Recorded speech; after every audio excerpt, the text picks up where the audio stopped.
Okay, so basically she started her research, bearing in mind she's a practitioner, so she was working at the same time, so she did her PhD. And she wanted to focus on the psychological aspect. I've just explained that. And her aims were, as stated there, so what were survivors' experiences of female genital mutilation in terms of the psychological implications? What are survivors' understandings of the impact of their experiences? And how do survivors deal with the impact of their experiences? And this is from a psychological perspective, and she is a psychologist. So those were her aims. And we'd come across very little research being done on this, and certainly nothing that had been done listening to survivors of FGM. If there was anything, it was policy related rather than survivor related. So she decided that she would take a grounded theory qualitative methodology, which is quite difficult for somebody who does clinical psychology, but that's why I was brought onto the supervisory team. And she identified with difficulty survivors to speak to. So she actually spoke at length with 20, I've got the figures later, and I'm reading her notes here, survivors in detail about their psychological experiences, not just of FGM, but the experiences with the health service and all of those things. Well, you can read all of this.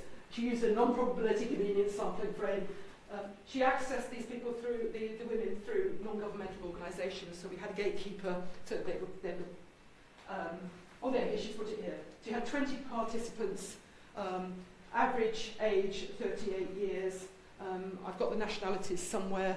There was a range of nationalities and a range of Christian and Muslim women here. So it was quite a range. She just had to get who she could, because people don't come forward, and it's not very nice for them to have to come forward. And so she did this qualitative piece of work based on grounded theory, and she came up with what she thinks is a new conceptual framework. And I'm going to, in a minute, just quickly go through some of her slides to show how she came up with this framework. But she is basically saying, if we're talking about the psychological impact of FGM, we can't split these up, which is what we tend to do. The physical impact and the emotional impact are linked, but in our health service they're treated separately. We can't take, and FGM is part of women's identity, we can't take that away from them. The relations that they have with their, particularly she was looking at the bonding between mother and daughter was affected by FGM. She looked at psychological resilience. She looked at their experience of service provision from the NHS, British Health Service. And then she found that what very often was coming through is that the psychological impact of FGM had different levels of impact on their lives at different stages in their life cycle. Again, something that practitioners don't take into account. I mean, it seems obvious sitting here. But, and also, there was this whole thing about fear, and we'll come on to that in a minute. Fear from all sorts of perspectives. So she came up with this model, and I'm just going to quickly go through. These are her slides, so they're in the order that she's given them to me. I haven't touched them. And so what she did is she did a thematic analysis using in vivo of the transcripts, these 20 transcripts, and came up with this model, but I'm going to go through what she found from each of these elements of the model very, very, very quickly, because I can't say too much about it, because it's not my research particularly. So she looked at stage of life, and she found that FGM, in terms of its psychological impact, was more acute at some stages of women's lives than others. And she did her analysis, and she came up with 4 axial codes from her thematic analysis using in vivo. And the 4 that came up as being particularly important in terms of the stage of life and when suddenly the trauma perhaps re-emerged, in terms of FGM, is the death of their own mother. After all, it was their mother who put them through it in their eyes. So, suddenly you've got to go to your mother's funeral, you've got to forgive her, they found that really quite traumatic. Menstruation, sexual relationships and marriage, and childbirth and becoming a mother. Well, you can understand that those would be quite traumatic. She's just put in here one of the quotes there that you can read for yourself. But this is quite telling. They've been told, this is a Muslim woman, she's been told she has to have FGM to make her a real woman, and she's having to have it done for religious reasons, yet when she's menstruating, she can't pray. So she's beginning to question what's going on here. Okay? I'll leave that with you. Fear, the next box along. Women, this links to resilience really, and in this analysis she came up with 2 axial codes, womanhood and ability to cope. Women were particularly fearful at different stages in their life course, so they all interlink. Having sex, for example. Many women feared having to have sex with their husbands because of the pain or the trauma that it brought back to them. And if they didn't have sex, then they would be rejected. And so there's all this sort of issue of being a woman and having sex and having babies and all of those sorts of things. And then just reading her notes. And then some of them felt very fearful and upset and that they couldn't cope with life having had FGM. Okay, so they were fearful. What did she say? Women reported that fear affected their ability to cope, their resilience, in other words. Sometimes it appeared to reduce their ability to cope, while other times fear enhanced their ability to cope. So fear could work in both ways. Just reading her notes. Don't ask me what it means. Did they have guilt? These women were women who didn't have guilt because they hadn't done it to their daughters, but they felt guilty about the way they had rejected their own mothers, and that relationship hadn't been as strong as it could have been. So they blamed their mothers, but felt guilty because that then affected their relationship. Some of them, I'm just remembering because I've read this thesis so many times. One of the others was that many of these women had difficulties bonding with their own babies because of the trauma of giving birth and the medical stuff. They blamed the baby for the pain and the problems that they had, and then had difficulty bonding with the baby, and they felt guilty about that. It doesn't matter whether it was a girl or a boy, they felt guilty about that bonding. So there was those whole issues of mother-child bonding, both generations either side. The impact, she found that the impact of FGM impacted on women in 4 different ways. And those were those overlapping circles that I pointed out earlier. And just a quote here that she's put in. Problem is, I'm not like people who have not had FGM. I'm not the same. I'm not normal like them. So this whole thing coming through that they feel that they're not normal.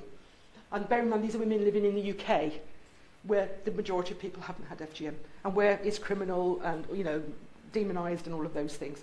And when they go to the hospital, very often midwives will go, what's happened to you? I've heard that being said a lot of times.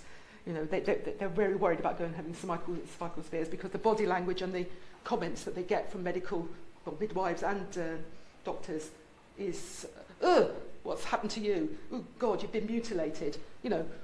They haven't done it to themselves. And then they get all embarrassed, and it traumatises them again. I'm going to really... Resilience. She came up with 4 axial codes that affected women's resilience psychologically. You can read the quote there. And this woman had felt that she needed to campaign against FGM because of what she'd gone through. So the experience was helping her then to campaign against FGM. I won't say any more than that. I'll just carry on because of time. They then moved down that diagram to lack of service provision, and this is really where she was coming from in her recommendations, because she works in the health service. 4 things that came out, particularly from the data from these women. She didn't interview professionals. These are just from survivors. Lack of professional knowledge about FGM. There are very few special services in the UK for women with FGM. And if they are there, they tend to be for the physical side of it, not the psychological side, and very often those two are not brought together. They're certainly not brought together during, most of these women suffered trauma during childbirth, when the psychological and the physical problems associated with FGM came together. But they were treated for their physical symptoms, but not the psychological ones, because that's a completely different department in the hospital, and you had to be referred and all of that. And we don't have very good mental health facilities in the UK. I'm sorry, being a bit controversial there, and certainly for FGM. In the city where I live, I live 150 kilometres from London. People have either to go to London or 50 kilometres north to another city. Many of these women don't have the freedom or the resources to do that without. Anyway, I won't go. Need for validation. We need to recognise that these women are, have a problem. And one of the things that she felt was very important was talking therapy. She found that some women said they would like one-to-one therapy, talking about FGM. And some said they would like group therapy. But what she did find is that many women, when they were going through a traumatic period of their life with FGM, psychologically, it manifested itself in physical pain. And you're a medical man, stomatization, she calls it. I'm not here. But she was basically, so they would go to the doctors with a physical pain. Our doctors are not trained to see that physical pain is related to the psychological or trauma, and therefore it doesn't get treated properly. Do you understand me? So, anyway, we can talk about that a bit later. I'm nearly at the end. So she's just put together a last slide with her clinical and policy recommendations or implications from her study. Some of these are just wish lists, really. Increased regulation about parental and children's rights. I don't quite know what she means by that. She's not here to justify what she means by that.